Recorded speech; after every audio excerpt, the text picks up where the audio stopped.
Bismillahirrahmanirrahim. Assalamualaikum warahmatullahi wabarakatuh. Perkenalkan, nama saya Firda Walia.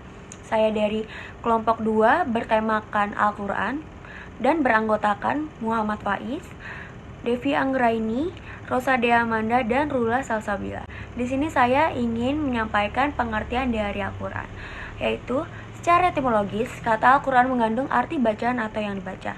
Lafal Al-Quran berbentuk isim masdar dengan makna isim maf'ul.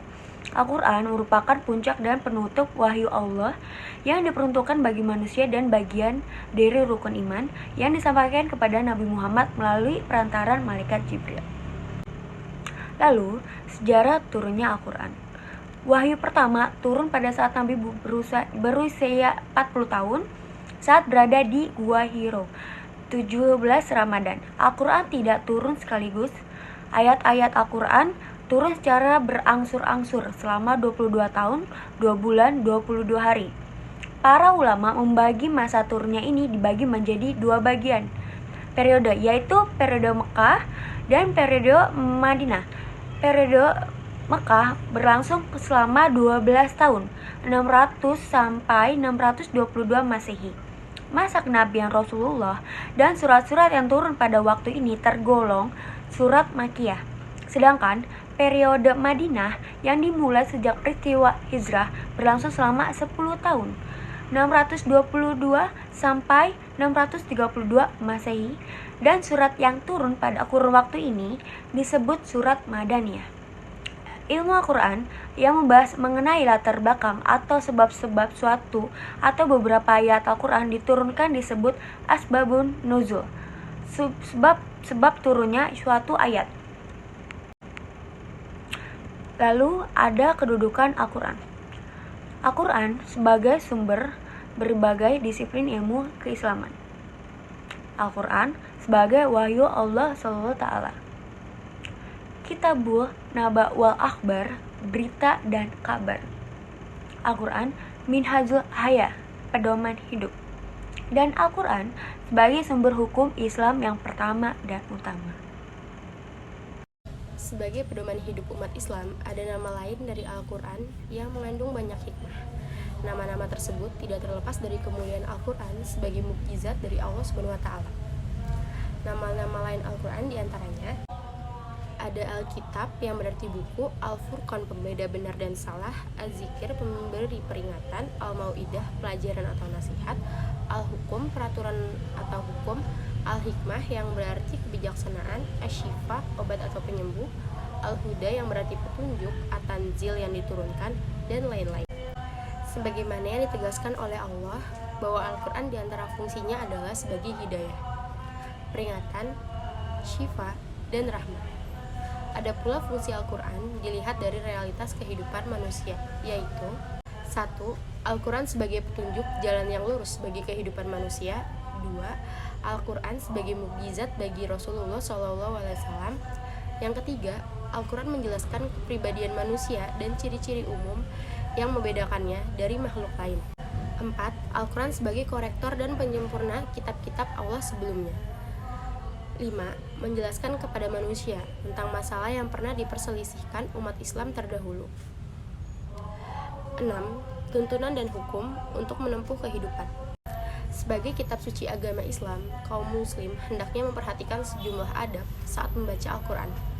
Beradab dalam membacanya di sini dimaksudkan untuk mengagungkan kalam Allah SWT, lagi wahyu yang diturunkan kepada Nabi SAW. Nah, berikut ini ada adab membaca Al-Quran. Yang pertama, membaca ta'awuz. Yang kedua, dalam keadaan bersuci, baik dari hadas besar maupun kecil. 3. Khusyuk saat mendengar bacaan Al-Quran.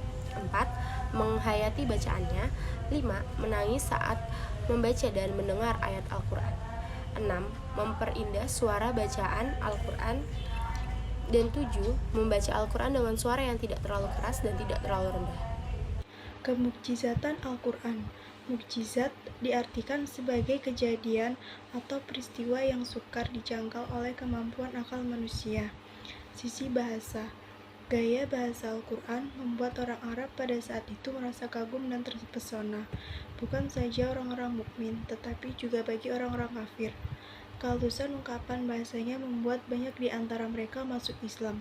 Bahkan Umar bin Khattab pun yang mulanya dikenal sebagai orang yang paling musuhi Nabi Muhammad SAW dan bahkan berusaha membunuhnya, memutuskan masuk Islam dan beriman pada kerasulan Muhammad hanya karena membaca petikan ayat-ayat Al-Quran. Kemukjizatan Al-Quran. Isyarat-isyarat ilmiah. Cahaya matahari bersumber dari dirinya dan cahaya bulan merupakan pantulan. Terdapat dalam Quran Surat Yunus ayat 5. A'udzubillahi minasyaitonirrajim. Bismillahirrahmanirrahim. Walladzi ja'ala syamsa diya awwal qamara nuran wa qadarahu munazzila litalamu adadas sinina wal hisab ma khalaqallahu dzalika illa bil haqq yufassilu ayati liqaumin ya'lamun. Shadaqallahul adzim. Artinya, dialah yang menjadikan matahari bersinar dan bulan bercahaya, dan ditetapkannya manzilah-manzilah atau tempat-tempat bagi perjalanan bulan itu, supaya kamu mengetahui bilangan tahun dan perhitungan waktu. Allah tidak menciptakan yang demikian itu melainkan dengan hak. Dia menjelaskan tanda-tanda atau kebesarannya kepada orang-orang yang mengetahui. Ya, melanjutkan penjelasan dari Karula, yaitu poin B, kurangnya oksigen pada ketinggian dapat menyesakkan napas. Hal ini terdapat pada surat Al-An'am ayat 125 yang berbunyi, A'udzubillahi minasyaitonirrajim, Bismillahirrahmanirrahim. Faman yuridillahu ayyahdiyahu yashrah sadrahu lil islami wa may yurid ayyudillahu yaj'al sadrahu dayyaqan harajan ka'annama yasadda'u fis samai kadzalika yaj'alallahu yarrajsa 'alal ladzi la yu'min. Yang artinya, barang siapa yang Allah menghendaki akan memberikan kepadanya petunjuk, niscaya dia melapangkan dadanya untuk memeluk agama Islam. Dan barang siapa yang dikehendaki Allah kesehatannya, niscaya Allah menjadikan dadanya sesak lagi sempit, seolah-olah sedang mendaki langit. Begitulah Allah menimpakan siksa kepada orang-orang yang tidak beriman.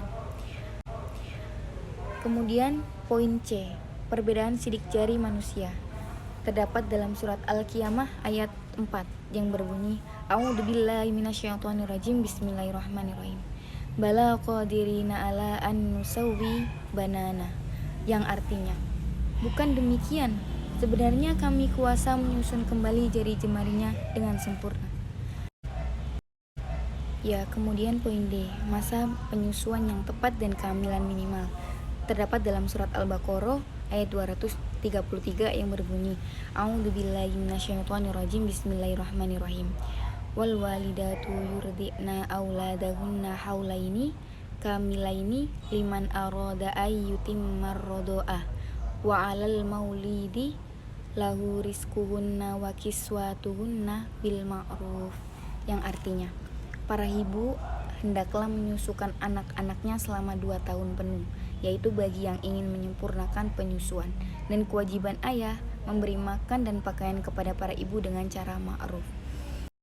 Kemudian poin E, adanya nurani atau superego dan bawah sadar manusia. Terdapat dalam surat Al-Qiyamah ayat 14-15 yang berbunyi, A'udzubillahi minasyaitonirrajim, Bismillahirrahmanirrahim. Balil insanu ala nafsihi basiro walau alqa ma'adiyaro. Yang artinya, bahkan manusia itu menjadi saksi atas dirinya sendiri meskipun dia mengemukakan alasan-alasannya. Cukup sekian presentasi dari kami. Kurang lebihnya mohon maaf. Wabillahi taufiq wal hidayah. Wassalamualaikum warahmatullahi wabarakatuh.